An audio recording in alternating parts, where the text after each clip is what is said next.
Hermanos, recuerde que estamos en el capítulo 11 del Evangelio de San Lucas.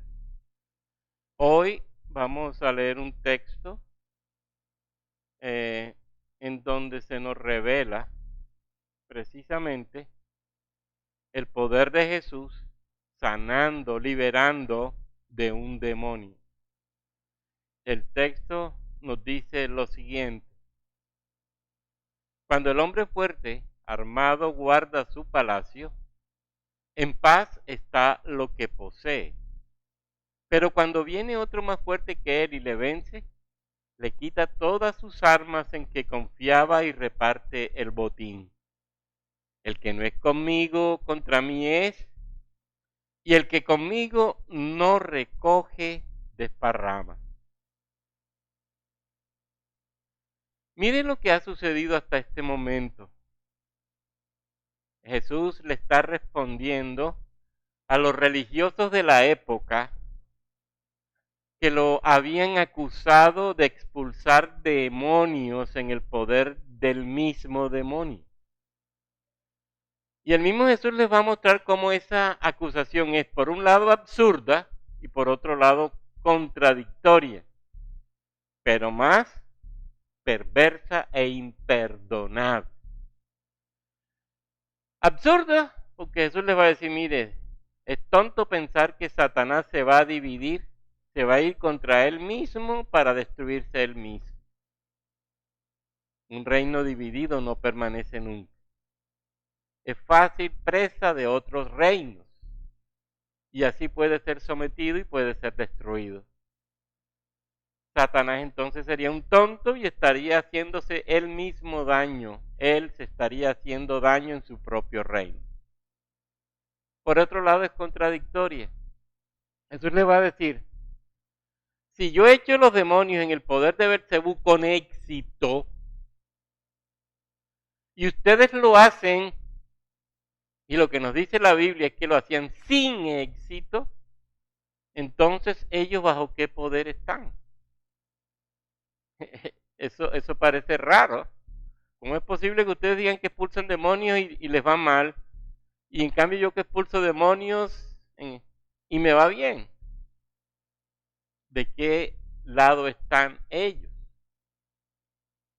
Si fueran el poder de Dios tendrían éxito como yo, porque yo lo hago con el dedo de Dios, dijo Jesús. Ellos mismos estaban dando una puñalada al desprestigiar a sus propios maestros. Y es imperdonable y es perversa, Jesús se los va a decir, porque lo están equiparando al diablo mismo. Echa a los demonios en el poder de Belcebú, es decir, el diablo ha tomado control de él y el diablo es el que actúa a través de él. No están viendo lo que deben ver. ¿Y qué es lo que debían ver? Pero si yo por el dedo de Dios echo fuera los demonios, es porque ciertamente a vosotros ha llegado el reino de Dios. No reconocer eso, es decir, que Jesús actúa en el poder del diablo, vive bajo el diablo, y eso es imperdonable. Y es realmente perverso. Ahora, es cierto que el diablo está haciendo su trabajo y quiere destruir toda la obra de Dios. Eso no es extraño para nosotros y la Biblia nos narra muchas escenas donde el diablo está haciendo ese tipo de trabajo. Pero también es cierto que Jesús vino a deshacer las obras del diablo. Acuérdense lo que ya hemos visto en el capítulo 10 de Lucas. Señor, aún los demonios se nos sujetan en tu nombre. Y Jesús les dijo: yo veía a Satanás caer del cielo como un rayo. Jesús le está diciendo: es cierto que él está actuando para oponerse y destruir el reino de Dios, pero en mi poder ustedes están haciendo el trabajo de Dios y Dios se está glorificando en dicho trabajo, en dicho ministerio. Así que Jesús vino a deshacer las obras del diablo porque Él está haciendo un trabajo de destruir la obra de Dios.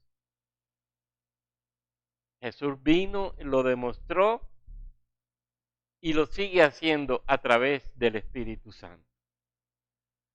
Ahora, en el texto que sigue, Jesús va a seguir ampliando su argumento y va a mostrarle a los judíos y a los religiosos de la época que Él realmente está en el poder de Dios, está en Dios con la fuerza de Dios y está destruyendo la obra del diablo. Miren cómo dice, y esto es interesante porque si hoy se habla en la predicación es sobre atar y desatar. ¿Se acuerdan? Usted ve predicadores que atan, y yo ato al diablo y ato esto y ato esto, y desato y desato y desato. Una tarea que no se nos dio a nosotros. Y una tarea que no se nos dio a nosotros porque yo no puedo atar al diablo. Y el diablo está atado. ¿Y quién lo ató? El que podía atarlo. El más fuerte. ¿Y quién es el más fuerte? Jesús. ¿Cómo puede alguno entrar en la casa del hombre fuerte y saquear sus bienes? Eso es imposible. Imposible. ¿Cómo quitarle al diablo gente de su reino si él está con poder invencible?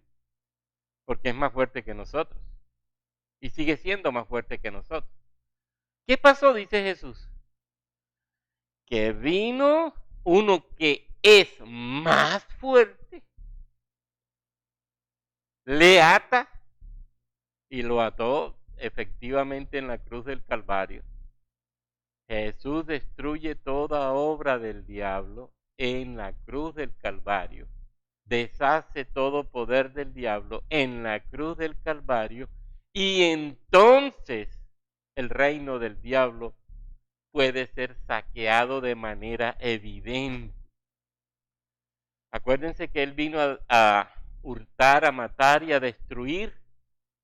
Él tenía bajo su poder a la humanidad caída, la mantenía ciega, en muerte, bajo su dominio. Eso lo enseña la Biblia, léanse Efesios 2, por ejemplo. Las naciones estaban bajo el poder del paganismo, de la idolatría, del ocultismo. El diablo estaba haciendo de la suya y sigue haciendo de la suya. Nosotros no podíamos vencer. Pero vino Jesús, el más fuerte, y se acaba el poder dominador del diablo. ¿Quién es el hombre más fuerte que puede atar al hombre fuerte sino Jesús y solo Jesús? Cuando el hombre fuerte guarda su palacio, en paz está lo que posee. Pero cuando viene otro más fuerte que él y le vence, le quita todo y reparte el botín. Eso fue lo que hizo Jesús. Él acabó con el reino de las tinieblas que mantenían al hombre atado e impedido para el reino de los cielos. Ató al hombre fuerte, lo golpeó severamente en sus fortalezas y abrió el camino para que el ejército de Jesús, es decir, los cristianos, entráramos en los campos del diablo y saqueáramos su reino, sacando almas de allí, trayéndolas al evangelio que libera y que da vida. Eso es lo que Jesús vino a hacer y eso es lo que sigue haciendo. Y eso es lo que sigue haciendo a través de la iglesia, que es el cuerpo de Él que actúa en el reino de las tinieblas y sigue sacando gente de allá. Jesús no nos mandó a atar al hombre fuerte. Repito, ya Él está atado. Él no puede hacer nada frente a Jesús ni puede hacer nada frente al reino de los cielos. Podemos entrar en el reino de las tinieblas y lógicamente de allí sacar a muchos y de allí traer muchos a la vida. Eso está claro en el Evangelio. Esta mañana leía un escrito donde en Medellín, varios pastores se subieron a un lugar alto para atar al hombre fuerte en Medellín y para que el Evangelio pudiera correr con fuerza y muchos se convirtieran. Ese es un escrito del pastor Julio Benítez. Y él decía, y es así, ¿cómo es posible que estemos haciendo eso que nunca nos mandó a hacer el Señor, cuando lo único que podemos hacer con certeza es predicar el Evangelio, llevar la vida a los hombres y la obra será hecha en la gracia de Cristo? No es más. No tenemos que estar rodeando sitios. Como dicen algunos, hay que dar las 7 vueltas como dieron en Jericó. No tenemos que gritar. No tenemos que dialogar con el diablo como hacen algunos. No tenemos que hacer sino solo una cosa: predicar el evangelio de poder para vida de aquel que lo escucha y que está bajo la influencia del maligno. No más. Esa práctica de hacer acciones en lugares y declarar y confesar no es bíblica. Esa es una invención del siglo XX y está relacionada esa práctica con el ocultismo. Usted ve todavía iglesias dando 7 vueltas alrededor de lugares para clamar por libertad o por vida eterna para muchos. Y lo único que hay que hacer es predicar el evangelio. Jesús, el hombre más fuerte, ya ató a Satanás. Y lo que tenemos que hacer ahora los creyentes es como hizo Pablo: orar para que los corazones de los hombres se abran al evangelio cuando se les predique. Y así sean libres de las ataduras del maligno. Porque solo por el poder de la predicación del evangelio las personas podrán ser libres de las ataduras del mal. Fíjense que el diablo hará todo lo necesario por obstaculizar el reino de los cielos. Y la Biblia muestra muchas acciones del diablo en eso.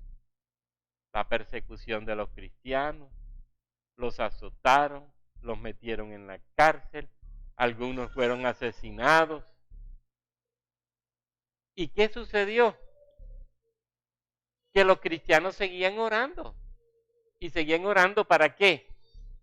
Para que Dios se glorificara cuando ellos predicaran el evangelio. Ellos no se subieron a ninguna parte ni hicieron nada raro. Ellos simplemente dijeron: Señor, concede a tu siervo que con todo denuedo hablen tu palabra, mientras extiendes tu mano para que se muestren tus señales, sanidades, mediante el nombre de tu santo Hijo Jesús. Listo. Y eso es lo que necesitamos los predicadores. Eso es lo que necesita la iglesia. La fuerza de Dios, la gracia de Dios, la manifestación de Dios cada vez que se predica el evangelio a los hombres.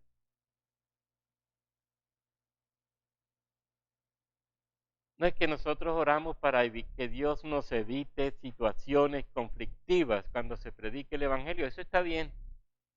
Pero es que resulta que Jesús dijo que cuando predicáramos el evangelio no nos extrañara que viniera la persecución, no nos extrañara que nos viniera el sufrimiento, no nos extrañara que viniera la muerte. Eso lo dijo Jesús. Inclusive el mismo Jesús dijo: no se extrañen, el diablo echará a algunos de vosotros en la cárcel. Es decir, es una realidad que en el cristianismo se va a vivir, porque el diablo hará su trabajo. Pero nosotros lo haremos en el poder de Jesús, y aunque nos echen en la cárcel y aunque nos maten, salvo siempre salvo. No perderemos jamás el reino de los cielos. Pero hay que hacer el trabajo. Los apóstoles sabían eso y empezaron a reprender al diablo. Usted ve en la oración de los apóstoles alguna vez que digan, te atamos, Satanás, reprendemos tu poder. No ve, pero sí los ven orando, Señor, danos poder para que tu Espíritu Santo se manifieste a través de nosotros cada vez que abramos la boca para predicar tu evangelio. ¿Mm? Nosotros ahora que Él está derrotado, tenemos la responsabilidad de llevar el evangelio a todo lugar. Y Dios se glorificará. Nada más. Y vamos en el poder de Jesús. Hoy en día hay una confusión grande frente a ese hecho. Y usted puede verlo en la radio, en la televisión, en los escritos, donde usted se meta. Muchos dicen que el Señor nos autorizó a hacer guerra espiritual, atando a los espíritus, atando al diablo. Póngase usted a pensar.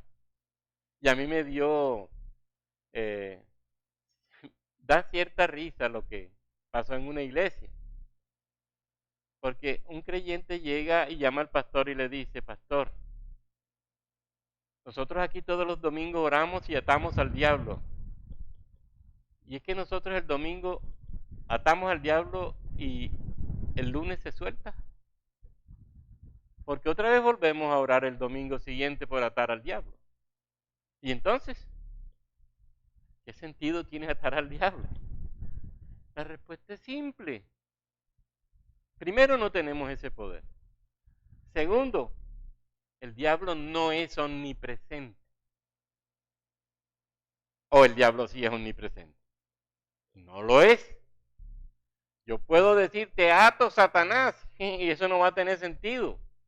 Y puedo decirle en el nombre de Jesús, Satanás, y eso no va a tener sentido. Porque probable es que el diablo no esté aquí. Si está lejos, él no es omnipresente.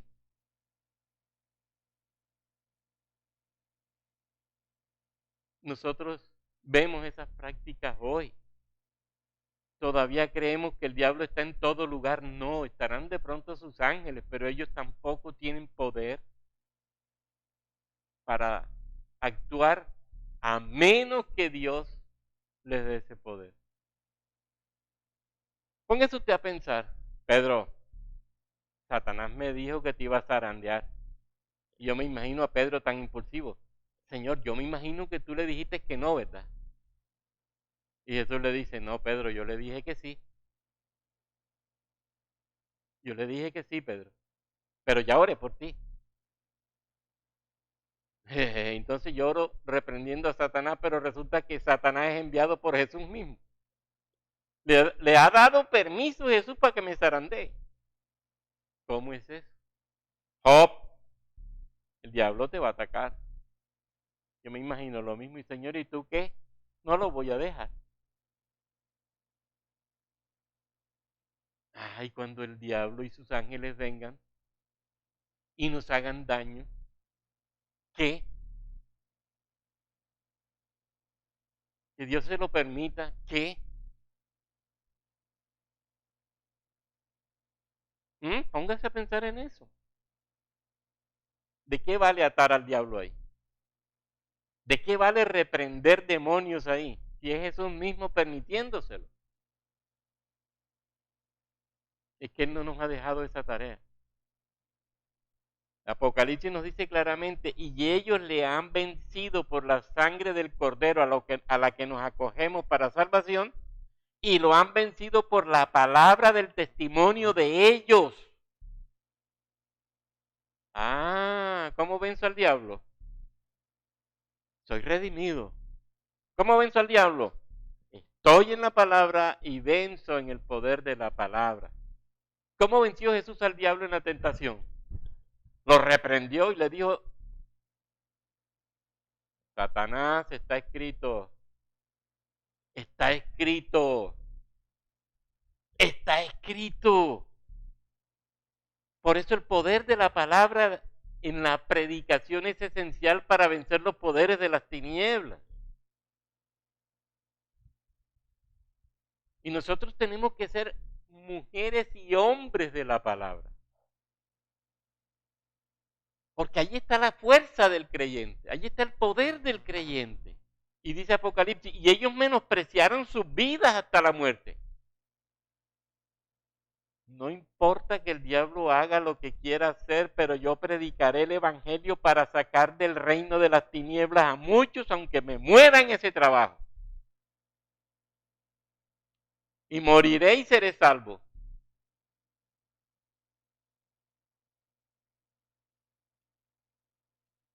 Resistid al diablo y él huirá de vosotros. ¿Y cómo lo resisto? En el nombre de Jesús, vete, Satanás.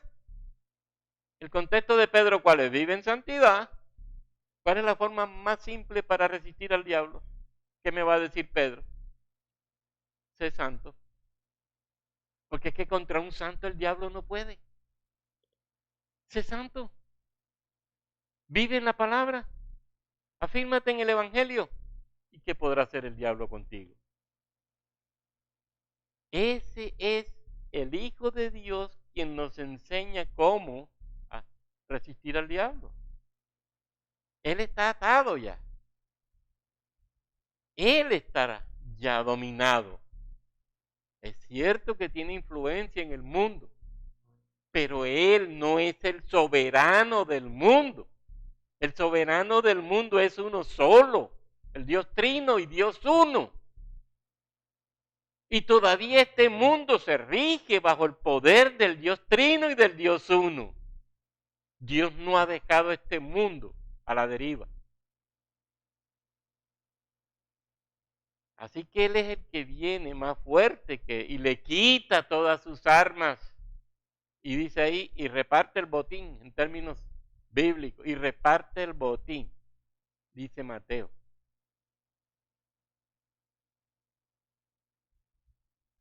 O en términos lucanos, Él toma los bienes que ganó en la guerra y los reparte. Esos bienes que pertenecían al diablo los reparte. El mismo pasaje que usa Pablo en Efesios 4:8. El mismo pasaje que está en el Salmo 68, 18. Miren lo que pasa con el endemoniado, ya lo vimos en el capítulo 8 de Lucas. Estaba endemoniado, Jesús le habla, lo libera y le dice: Jesús, vuelve a tu casa y cuenta a los tuyos cuán grandes cosas ha hecho Dios por ti. Reparte el botín. Y fue proclamando por toda la ciudad las grandes cosas que Jesús había hecho por él. El hombre que antes era contado entre los bienes de Satanás se convirtió ahora en un don de Dios distribuido por Cristo a los hombres. Testimonio a los hombres. ¿Lo ve?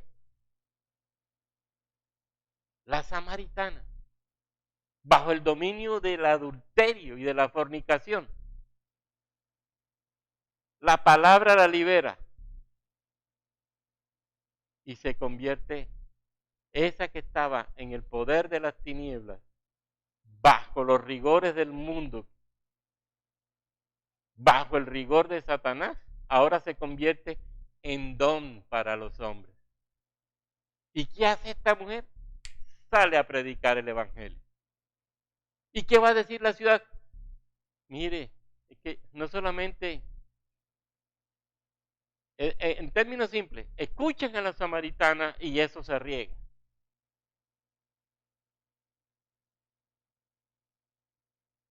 No solamente hemos oído lo que ha pasado con ella, es que también con nosotros está pasando.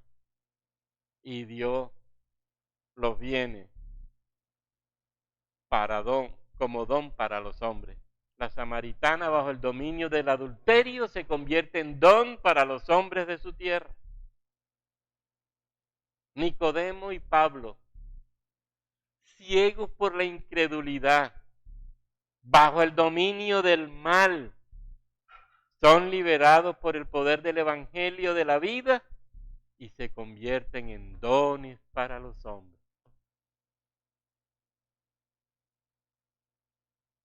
¿Lo ves? Satanás y sus huestes demoníacas son impotentes para impedir que el Señor Jesucristo rescate almas del reino de las tinieblas donde ellos dominan.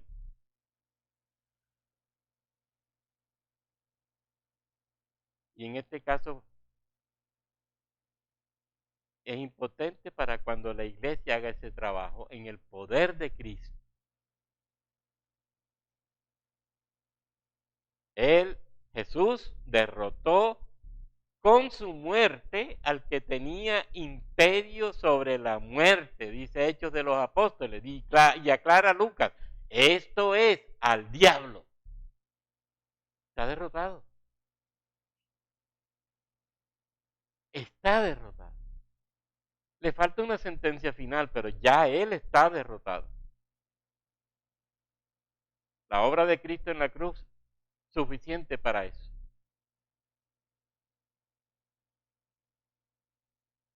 ¿Tiene poder Satanás para salvar y sanar? A nadie.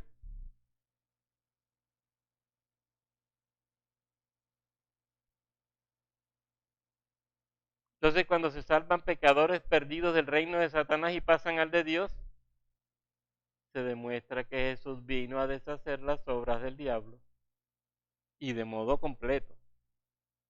Vino con el dedo de Dios a derrotar al diablo y lo está haciendo. Lo hizo y lo sigue haciendo. Le está quitando al diablo lo que posee, que es de él. El que no es conmigo, va a concluir Jesús, contra mí es. Y el que conmigo no recoge desparrama. Fíjense que hay dos categorías en el mundo. O estás con Cristo o estás en contra de Cristo. En la vida espiritual nadie es neutral. Nadie está en la mitad. ¿Hay medio cristiano? No, no hay medio cristiano. ¿Medio incrédulos? No, no hay medio incrédulo. Hay incrédulos y hay creyentes. Unos de Satanás, otros de Dios. Así que, ¿qué está diciéndonos Jesús aquí?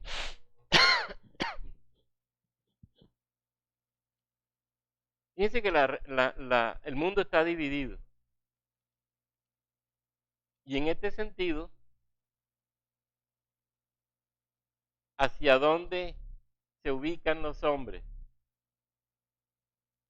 Fíjense cómo dice Jesús, el que no es conmigo contra mí es. Le está diciendo a los líderes religiosos de la época, ¿dónde se ubican ustedes? ¿En qué reino están? El que no trabaja conmigo, trabaja en mi contra.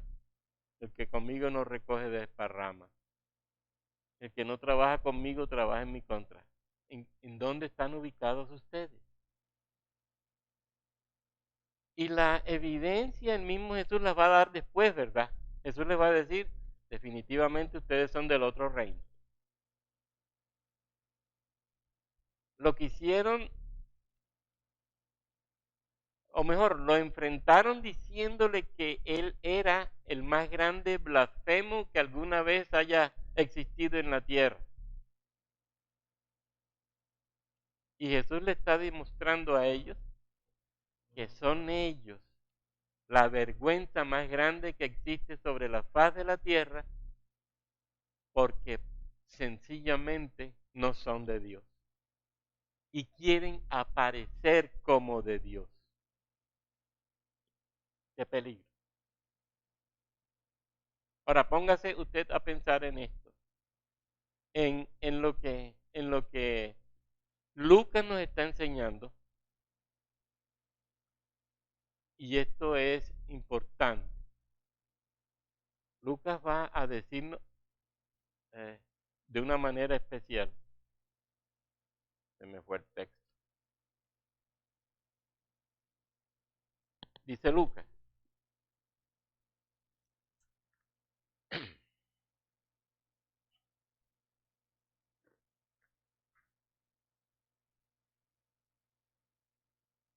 Cuando el hombre fuerte armado guarda su palacio, en paz está lo que posee.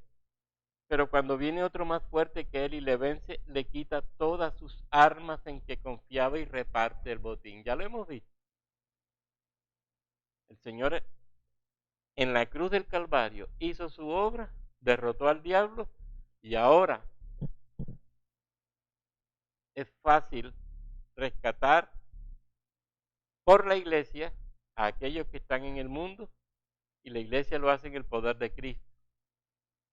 Y esas personas que son rescatadas, les decía ahora, se constituyen en bienes para los hombres. Mateo lo dice de una forma más elegante, si lo pudiera decir de esa manera. Eso significa entonces, y fíjense que sigue reafirmando Jesús, el diablo no está dividido. Yo soy el opositor del diablo. Yo soy el contradictor del diablo, pero yo soy el Dios que ha derrotado al diablo. Ahora, lo triste de todo esto es que cómo es posible que los expertos en la ley no alcancen a discernir esta verdad que está clara en el Antiguo Testamento. Uno no se entiende cómo estos hombres que se supone manejaban el Antiguo Testamento no disciernan desde allí que Jesucristo es realmente el Mesías y el Hijo de Dios que vino a vencer los poderes de las tinieblas. ¿Qué pasó? Miren entonces hasta dónde llega la ceguera. Piense en Pablo antes de ser cristiano. ¿Hasta dónde llega el diablo para cegar a los hombres de tal forma que les impide ver la verdad de Dios?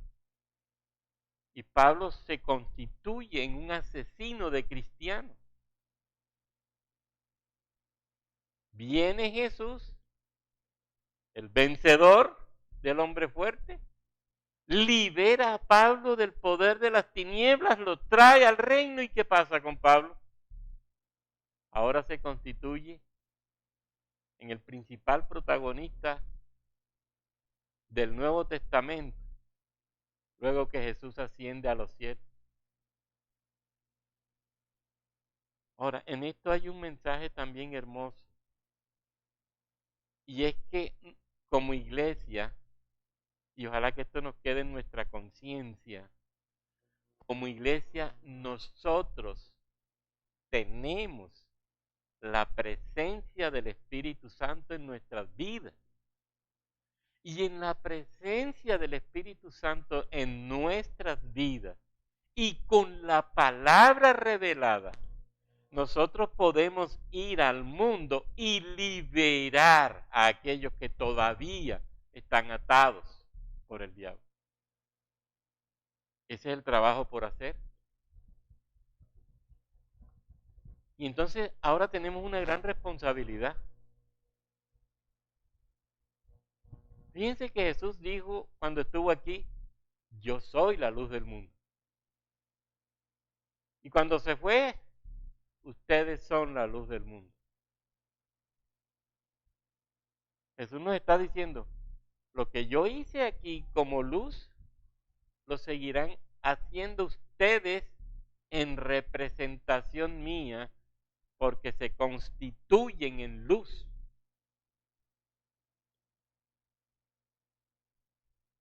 ¿Y qué hacemos entonces si no rescatar de la posesión demoníaca en que están muchos para que sean parte del reino de los cielos? ¿Y cómo lo hacemos? Como dice Apocalipsis, tenemos la conciencia de ser los redimidos de Cristo en su sangre, pero tenemos la conciencia de tener la palabra de Dios como verdad suprema revelada que atrae a la vida a todo aquel que en la gracia la escucha. Entonces tenemos un grande trabajo, sacar del reino de las tinieblas a muchos para que gocen con nosotros de la presencia gloriosa del Espíritu Santo y del poder supremo de la palabra bendita. Esto, hermanos, es bastante serio y es necesario que lo comprendamos porque si no es así, nosotros seguiremos siendo permisivos con el diablo. Y aunque tenemos posibilidades de predicar el Evangelio para sacar a muchos de allí, no lo hacemos. No lo hacemos. Y acuérdese, a quien mucho se le dio, también mucho se le exigirá. No podemos dormirnos en laureles. Ah, ya soy salvo, ok, no hago nada. Y voy a hacer lo que hicieron los de Tesalónica, me voy a tirar en una hamaca a esperar la segunda venida de Cristo, porque como ya yo soy salvo, siempre salvo, no hay problema.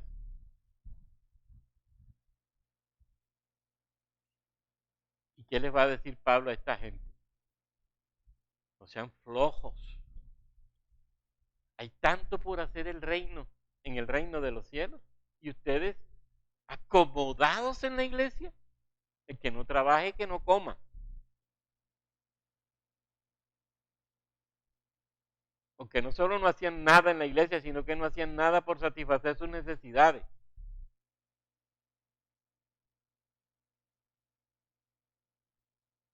Y Pablo les va a tener que decir, no, en un momentico, ¿cómo es posible que teniendo al Espíritu de Dios, la palabra de Dios, no seamos conscientes de ver nuestra realidad y hacer lo que nos corresponde hacer como parte del reino de los cielos?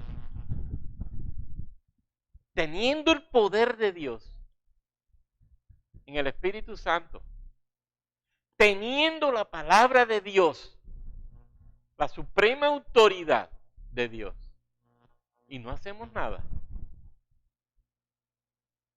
¿Cómo sacar entonces del mundo a aquellos que, dice Pablo, están bajo el príncipe de la potestad del aire? Y lo otro, ¿cómo permitirnos caer en pecado teniendo tantas armas espirituales para defendernos de los lazos del diablo? Acuérdese de Efesios 6. Nuestra lucha no es contra personas. Yo de la persona me puedo defender. Pero nuestra lucha no es contra personas. Nuestra lucha es contra poderes de las tinieblas. Y contra poderes de las tinieblas mi defensa es sobrenatural. Y por eso Pablo la describe en una armadura. Y fíjense que toda la armadura es espiritual. La fe, la palabra de Dios, el yelmo de la justicia, el calzado del evangelio. Fíjense que todo es espiritual. Eso significa que si yo estoy en estas verdades de Dios sobre el evangelio, asegurado en mi salvación por el evangelio, con la fe en el evangelio. Mire todo. Justicia y verdad en mi vida. Y ese pecho y espalda, justicia y verdad. Allí me desenvuelvo yo. ¿Qué puede pasar con ese cristiano? ¿Podrá ser derrotado?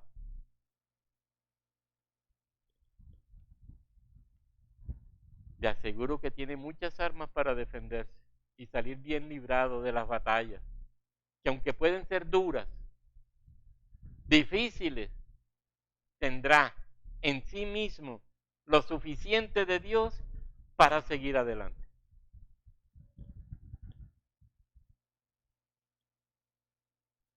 ¿Qué no hizo el diablo con Pablo?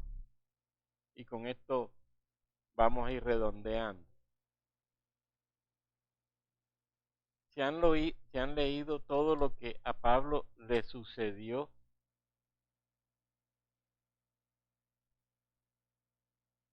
Todo lo que sufrió Pablo en la predicación. ¿Se acuerdan de la carta a los Corintios? ¿Qué dice Pablo? Fue azotado, fue encarcelado, fue apedreado. Sí ha leído la carta a los Corintios, ¿verdad? ¿Mm? ¿Y qué dice Pablo? ¿Eso para qué me sirvió a mí sino para afirmarme en la fe y seguir creyendo en el único sabio y poderoso Dios que me ha dado la salvación y me lleva a mí a predicar con más entereza y con más fuerza el evangelio de la vida a los hombres? No, es que lo que sufro no me lleva a mí hacia abajo, me lleva hacia arriba. Lo que paso en la vida de fe no es para involucionar, sino para crecer. Las pruebas de la fe no son para quitarme la fe, son para que tenga más fe. Y entonces puedo ir al mundo con más fuerza, con más ganas, con más ímpetu en el poder de Cristo para salvar a muchos. Eso es lo que nos dice Pablo aquí. Yo no les voy a leer, pero ojalá por favor busquen la carta y vean en el capítulo 11 de la segunda carta a los Corintios los sufrimientos del apóstol Pablo. Dice Pablo, son ministros de Cristo como si estuviera loco hablo. Yo más, dice Pablo. En trabajos más abundantes, en azotes sin número, en cárceles más, en peligros de muerte muchas veces. De los judíos 5 veces he recibido 40 azotes menos uno. 3 veces he sido azotado con vara, una vez apedreado. Póngase usted a pensar en eso, un apedreamiento y salir vivo de ahí. 3 veces padecí naufragio. En camino muchas veces, en peligros de ríos, en peligros de ladrones, en peligros de los de mi nación, en peligros de los gentiles, en peligros en la ciudad, en peligros en el desierto, en peligros en el mar, en peligros entre falsos hermanos, en trabajo, en fatiga, en desvelos, en hambre, en sed, en frío, en ayunos, en desnudez.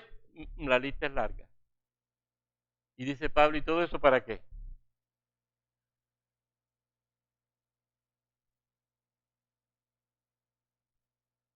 ¿Todo eso para qué? Sino para afirmarme en la fe y continuar. Y después va a hablar del aguijón que tiene él en su carne. Usted oye predicar por allí. El que está enfermo no tiene fe. El que está enfermo no es de Dios. Porque los hijos de Dios no se enferman. Por favor, eso asusta cuando uno oye eso. Y Pablo está enfermo. Señor, sáname. No te sano, Pablo. Segunda vez, ay, Señor, sáname. Pablo, no te sano. Y otra vez, Señor, sáname. No te sano, mi poder se perfecciona, Pablo, en la debilidad seguirás enfermo.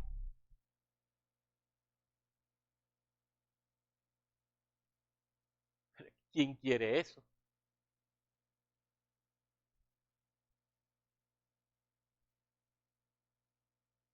¿Para qué todo esto? El diablo por un lado y Dios permitiendo otras cosas por otro lado.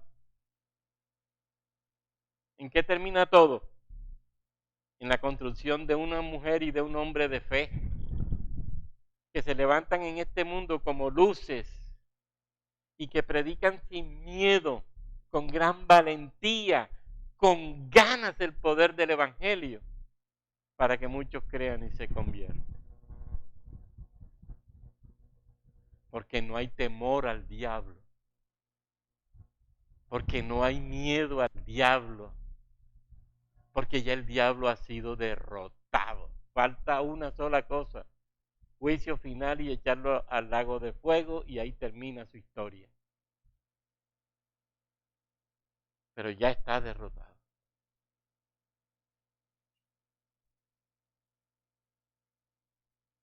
¿Nosotros qué esperamos como iglesia bautista reformada del siglo XXI?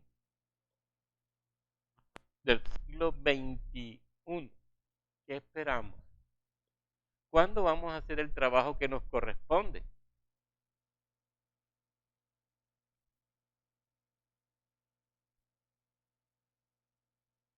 Ya es hora, como dice Pablo, de que despertemos del sueño y nos lancemos a hacer el trabajo que nos corresponde para exaltar a Dios en la misión que Él mismo nos ha dado. No puedes acomodarte en la iglesia, no puedes. Porque si Dios te tiene aquí, es para una misión. Pues glorifica a Dios haciendo lo que te corresponde. Y a ese Dios trino y a ese Dios uno, gloria por siempre. El que no es conmigo, contra mí es, y lo demuestra con hechos. Y al Señor sea la gloria por siempre, repito, amén. Padre nuestro, Dios todopoderoso y eterno, te alabamos y te bendecimos en esta mañana por el trabajo que nos has dejado. Ya la obra de atar al diablo tú la hiciste, yo no tengo por qué hacerla. Simplemente ahora me toca predicar en el poder tuyo el Evangelio para que del reino de las tinieblas podamos nosotros rescatar a muchos, Señor, y traerlos a la libertad y a la vida que tú das en tu espíritu y en tu palabra. Ayúdanos, Señor. Ayúdanos. Ayúdanos a hacer el trabajo que nos corresponde. Ayúdanos a orar también para decirte con todo nuestro corazón: la mies es mucha, los obreros pocos, envía obreros a la mies, Señor, en el nombre de Jesús.